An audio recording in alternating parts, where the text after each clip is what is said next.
during first fix, obviously clip during first fix. He just hasn't done that. We'll do that with cable ties. For now, I'm just going to get it out of the way, put it up between his very nicely fixed socket radial, main earth, nice long main earth for our supply. And the first thing we're going to connect or terminate is that main earth. Now, what I do with the earths is take them up into the gods, as I call it, the top of the enclosure, and then just pop over into the correct sequence, which is labelled E for earth, and that is where your main earth goes into.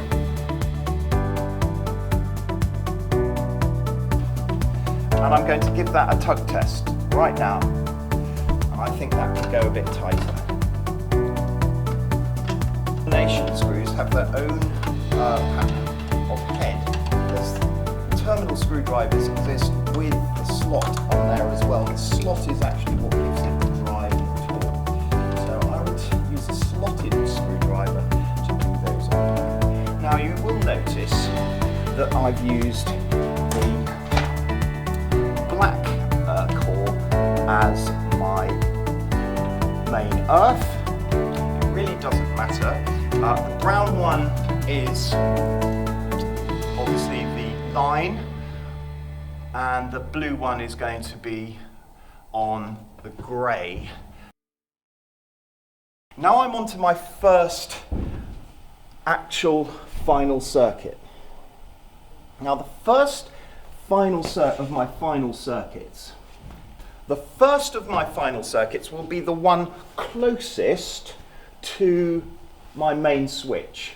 Now that is often not the case. Often people say, well, you should have all the high value OCPDs close to the main switch, tailing off to the smaller value. It's really a question of personal taste. I think there's nothing in the regs about that. I just like to go with the closest in. I'm going to put a blanking module in next to my main switch there. So way 1 will be blank. So the next way I have to put a circuit on, and it's going to be my 2.5 there, my 2.5 socket circuit is going to be way 2. My first circuit is going into way 2, not way 1. Now, I can take the grey sheathing off as close to the entry into the enclosure as possible. If I can't pull it off, if I can't actually pull it off, I think I might be able to, then I might need to cheese wire it. I can pull this off. And don't forget that the CPC, and I'm sure you won't, needs to be sleeved in green and yellow. So I'm going to sleeve that now.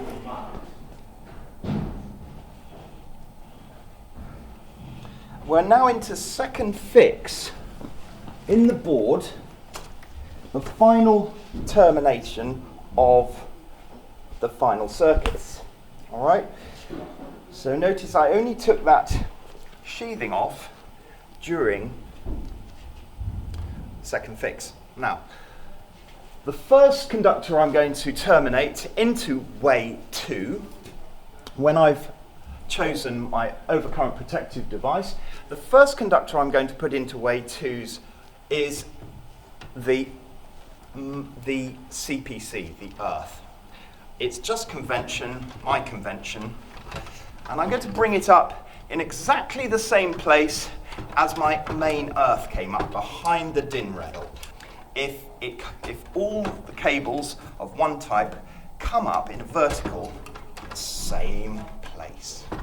And I'm going to fold that into the gods, into paradise there, paradise for cables.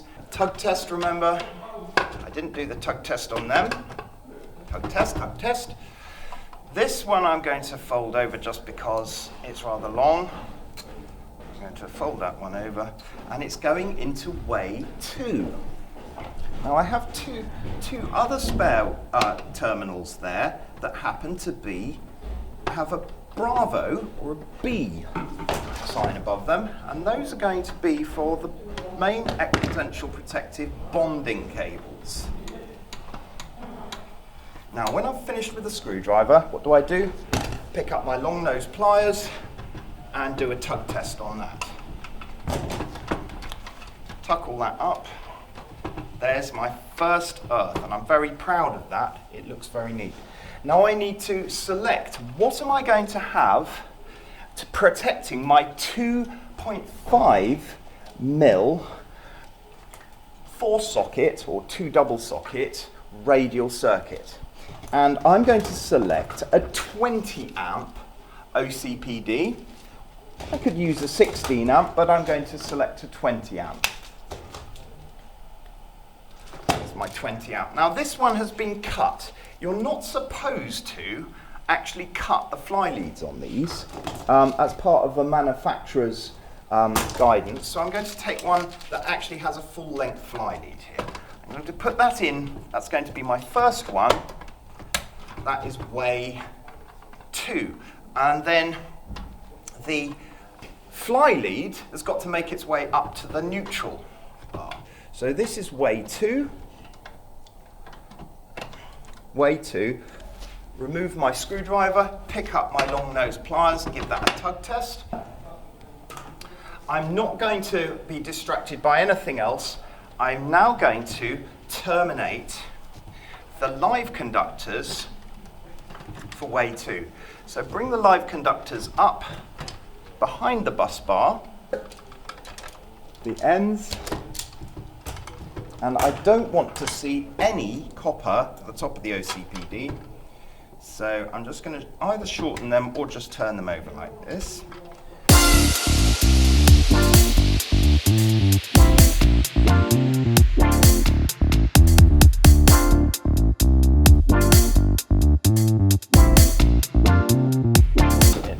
Now while I'm thinking about it, I'm going to put my neutral feed in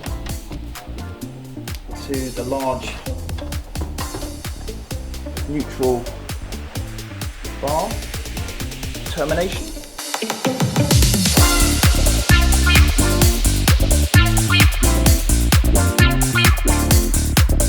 The next thing I'm going to do is this is a 6-way board, so I'm actually going to put another blanking module in. There's no reason why I should, but just give me a bit more space. I'm going to choose the second will be my lighting circuit, which is this little 1.5 mil circuit here. My CPC is the first one that's going to go in.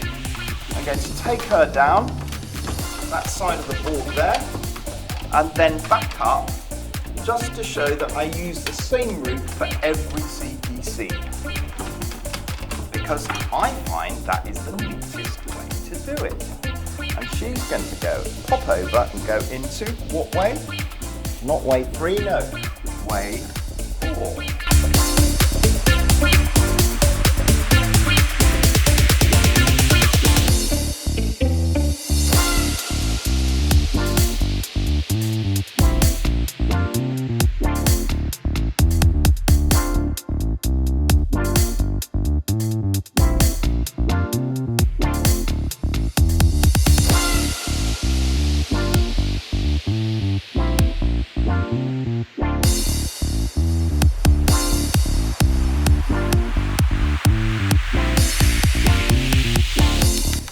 Submain, which isn't a final circuit. There's a final circuit not in this board, but in the supplying board.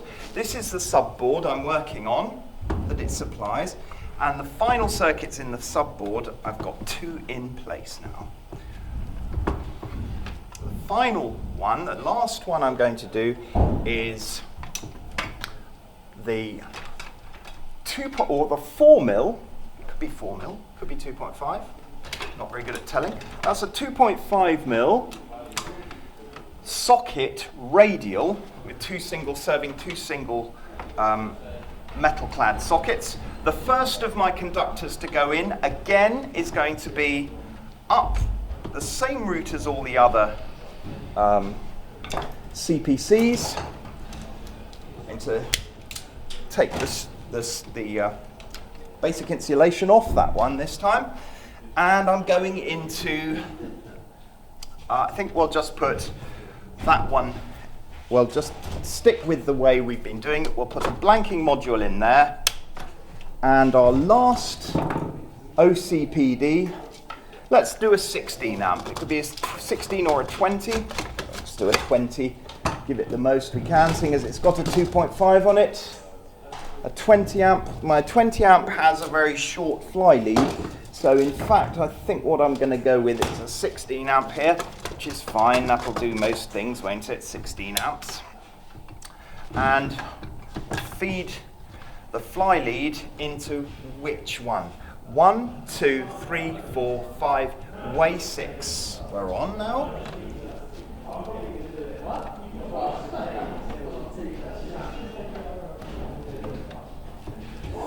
What do I do next? Tug test. Now we're on to way 6 for the CPC of my 2.5 single-stranded in conduit metal-clad single sockets times 2 circuit in way 6. There we go. Now, way 6, and I do my tug test. Where are my long nose pliers? They should be in my pocket, but they're not because they're too big. Here they are.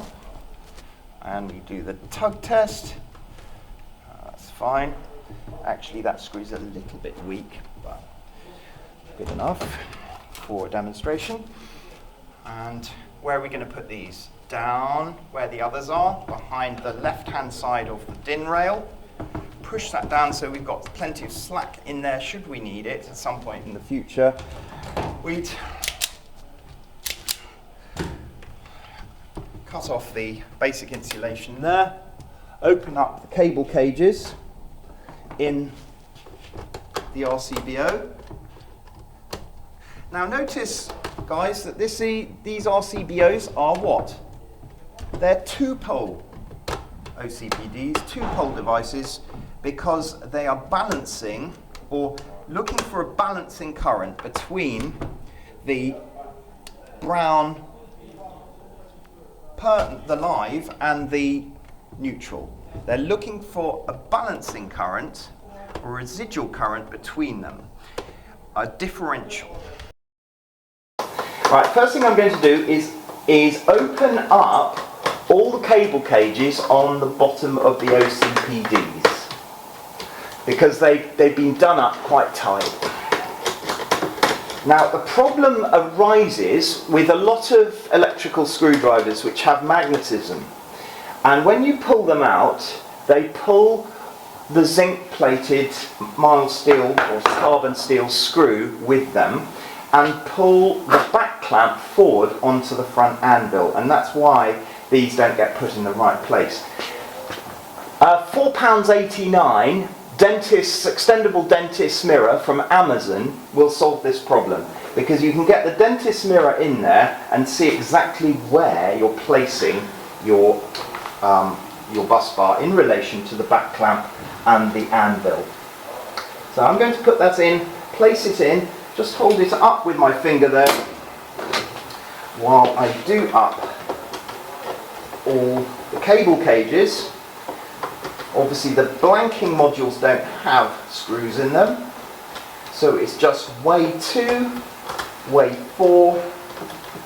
Once I've got a couple in place, I don't need to hold it with my fingers anymore, and way 6. Now I really want to emphasize these terminal screws are actually built with a posi drive and a cross-headed element to them to give you more torque, so that you can use a torque screwdriver with them, because they need to be torqued up quite tightly in order to ensure there's a lot of power and energy going through these. And like I say, we don't want excessive heat generated in those terminations. I will be doing another final inspection of the positioning of those cable clamps, and taking a very careful look in the light, or with a torch and a dentist's mirror to make sure they're done up correctly. Another way we can tell is if it wobbles at all, but really we need to be able to get eyes on down there. There's several ways people use, but nothing beats eyes on. Now, the final stage in tweaks is to equalise the aesthetics of my board. So I'm going to plasticine and Michelangelo all these cables together. I'm not going to cable tie them together, but I am going to Michelangelo them together. Now, the next thing is about these bus bars. They generally have a bus bar shroud over them. This one I'm not sure whether it's been lost, but there should be a plastic bus bar sheave, a piece of basic insulation over the bus bar, so that even when you take the basic insulation, the front of the board off, or the basic protection off the front of the board, that you still can't touch that copper. You shouldn't be able to touch that copper. It is live and it should be dead. It should be safely isolated when we take the front of the board off, but nevertheless there should be a shroud over it. Now, this is something that I forget every time I put the front of a board on, is to put the bus bar shroud back in place. I then get the front of the board on, which can be a bit of a nuisance, and find the bus bar shroud out here. The last bit that I'm going to mention is that the top of the board needs to be at IP4X, and the sides of the board need to be at IP2X. IP4X means I can't get a 1mm probe into any gaps in the top, and IP2X means that I can't get a finger-sized or centimetre-sized probe in through the sides to touch any live parts. There we go. As far as the exam's concerned, that would be the completion of your board once it's screwed in with M4 screws. I think they're M4, usually M4 or M5, I think they're M4. So you could use those brass pan slot-headed machine screws, times 20. However, it's not finished if you're out on site, because what we need to do then is label the board with your circuit. So this might be east wing socket radial, this might be front reception room socket radial, and this might be first floor west corridor lighting, for instance. I do like to use points of the compass rather than Molly's room, study. You know, when people use a bedroom as a study, the next people into the house might not be using that as a study. It's best to use it as first bedroom, second bedroom, north bedroom, and so on. North corridor.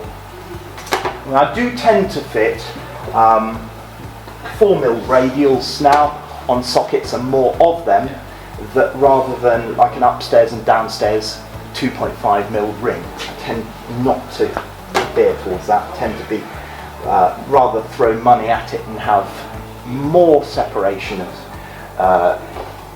my circuits, more division of my electrical installation, rather than go for rings which have a high current load and are more prone to causing fires as a result. Well, I hope that was helpful, and do bear in mind what I said about the tug tests. Have another go at the armour if you need to, and good luck in the exam in a few weeks' time.